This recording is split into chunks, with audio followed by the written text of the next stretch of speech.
Hello and welcome to TVJ's Final Whistle. It is another day of the 2018 FIFA World Cup. We're just under 2 weeks away from the grand final. We started out with 32 teams, now we're down to just 12. I'm Simon Preston and I'm joined alongside Giovanni Brady. And we're going to look at two matches today that went to penalty shootouts. Now, Giovanni, the first thing we're going to look at, the host nation.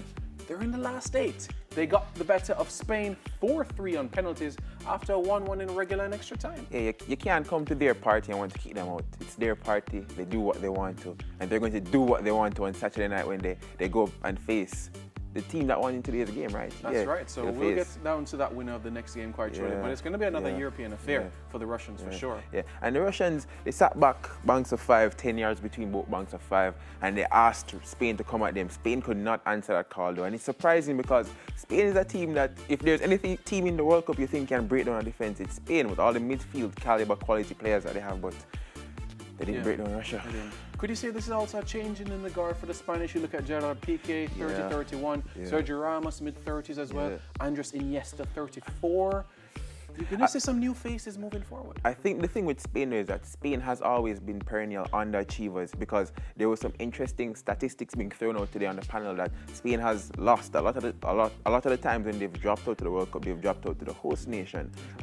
Even when they had the likes of Raúl and here, who's the current coach, was playing for Spain, they never used to go far, even though Barcelona and Real Madrid were the twin towers in European football, and a lot of Spanish players played for Real Madrid and Barcelona. And I think we might just be returning to that, the golden generation of Xavi, Iniesta, Busquets, and those guys Xavi Alonso have all retired, and this generation now doesn't seem to be pushing it like we'd expect them to push it. I don't know.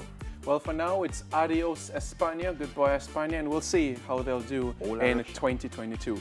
And it is well done to the Russians onto the last 8. Now, we go to the next game what was on the day. Croatia into the quarterfinals for the first time since the 1998 World Cup in France. They got the better of Denmark 3-2 on penalties after a 1-1 in regular and extra time. What an opening 5 minutes, though, Giovanni, where it was in the regular time. Yeah, they scored 2 goals. We're back to back, like 1 minute and 30 seconds apart. So literally, Denmark took the lead, shocked because I was surprised. They took the lead, and then in no time, Badelj equalized for Croatia. It's not the fastest ever World Cup goal. That is held by Australia from the 2006 World Cup, but it was a pretty fast goal. Like I looked down, I looked back up, it was 1, and I was like, what happened? What did I miss? So if you blinked, you would have missed that goal. Yeah, it certainly was an intriguing affair for the Croatians. Now into the last 8 of the competition. The Danish, though, they did put up a good fight, especially in goal from Kasper Schmeichel. Yeah.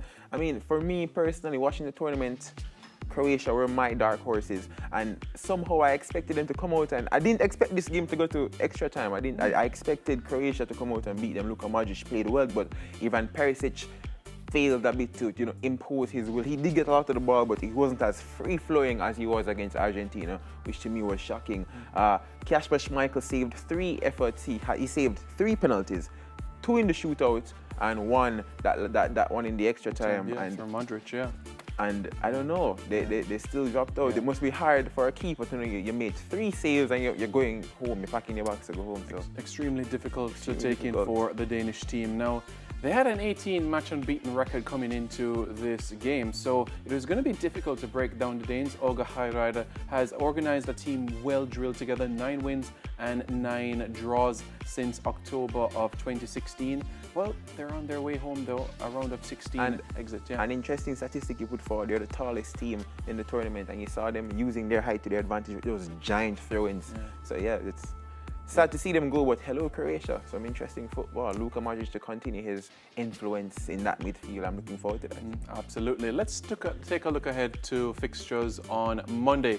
Brazil taking on Mexico. That's going to be at 9 a.m. on TVJ and the TVJ Sports Network, while at 1 o'clock, it's Belgium taking on Japan on TVJ and on TVJ Sports Network. Giovanni, your predictions firstly for Brazil-Mexico? Well, Brazil-Mexico, I think it will be an interesting game. Mexico has played a fast-paced brand of football. They move the ball really quickly. Brazil is known for their samba, their flair. It's quite fast-paced as well, so it will be 2 fast-paced teams. I'm expecting, though, that Mexico probably will be the team to sit back, defend a bit, because we've seen teams sit back and defend, the lesser teams, so to speak.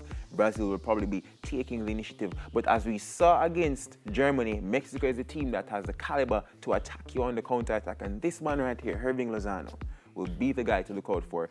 Going down that left-hand side, I don't know if Fagner or Danilo will start, but either one that starts, they'll have to sit back. It's a good thing that he's not going to play on the right-hand side, because Marcelo would have a horrible time dealing with the pace that Irving Lozano will put forward. All right, so scoreline? I think 2-1. 2-1 Brazil? 2-1 Brazil, yeah. I'm thinking along the same lines as well. And finally, scoreline Belgium-Japan. I think Belgium-Japan, I think Belgium wins it. I think it will be an entertaining game, but Belgium wins 3-1. 3-1.